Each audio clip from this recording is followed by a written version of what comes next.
very dark, very funny, Joe Bridges.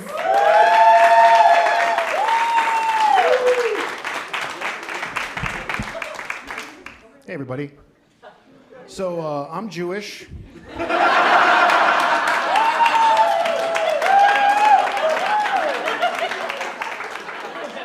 I think I have to fight River after the show. And by the way, nobody thought that Hitler was a great cook. That guy burned everything.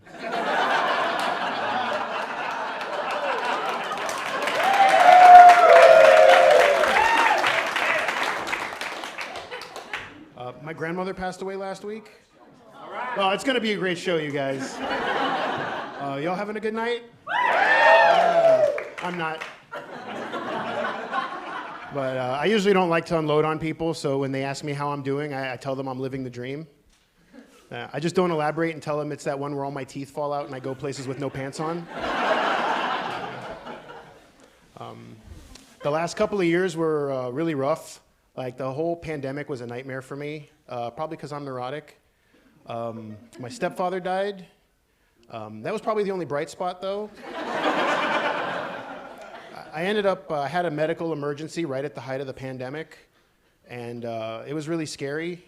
I ended up having to have my first rectal exam. No, you guys, I wasn't prepared for it. Because of the risk of COVID, I had to do it over Zoom.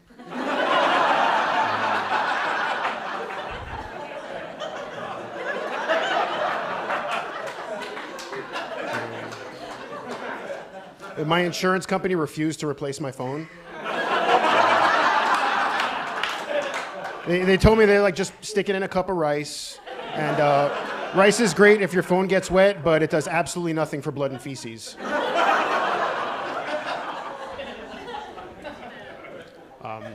Sorry, I have severe ADHD, so I'm looking at my notes. But like I told you guys, I'm Jewish. As a Jew with ADHD, I never pay full attention. I'm not a good example of a Jew, though. I'm not religious at all. I was raised Reform, which is like we don't care. I had Christmas and Easter. But people here, Jews are really rare. I live in Damascus, Virginia. Yeah, I'm the only Jew in town. It can be really hard at times, but that's my cross to bear.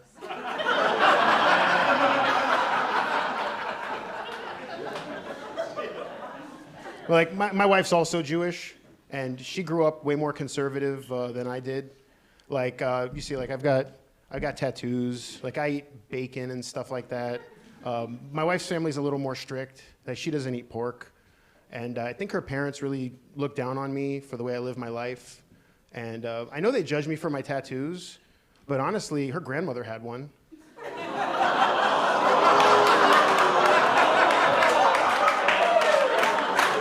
You guys don't judge her. She was underage. And it was overseas. They have totally different standards in Europe. It was a German artist. He was working in Poland at the time. It's not what you guys think, though. It was a tramp stamp that said juicy. It was very, very tasteful. I feel like abortion is a dirty word. We need to rebrand it. I think near-life experience is much better.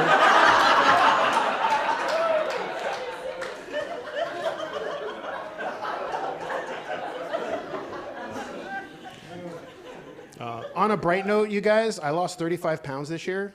Yeah. My dog died.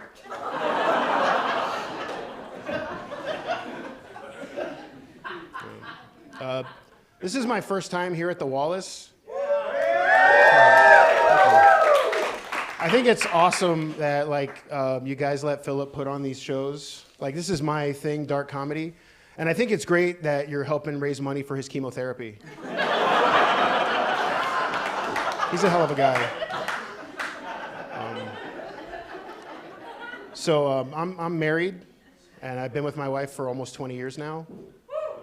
Thank you. I credit the strength and stability of our relationship on open and honest communication. We're best friends. We talk about everything. The other night we were in bed, and we were talking about our sexual fantasies. And it turns out that hers is getting a solid 10 hours of sleep while I quietly masturbate in the kitchen.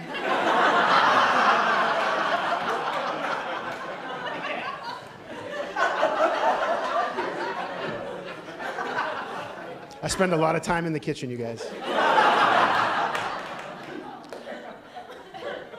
We were having that conversation, and I brought up squirting, and it grossed her out. Like, the idea of squirting is a major turnoff for my wife. But I bucked up and I told her, well, it is a risk when you have sex with me while I have this stomach virus.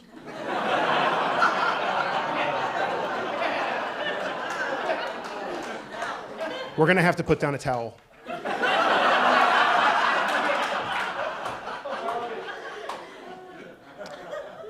I wanna leave you guys on a classic joke. This is my grandfather's favorite joke. I don't know, some of you may have heard it. It's about a bear and a rabbit in the woods, and they're taking a shit. And the bear's shitting, and he leans over and he says to the rabbit, "Rabbit, do you have a problem with shit sticking to your fur?" And the rabbit says, "No, bear, nothing sticks to me." So the bear picks him up, rapes him, ejaculates on him, and throws him in the river. Yeah, nothing stuck to that rabbit. You guys, my name is not important. Thank you so much. You've been amazing. Thanks, guys.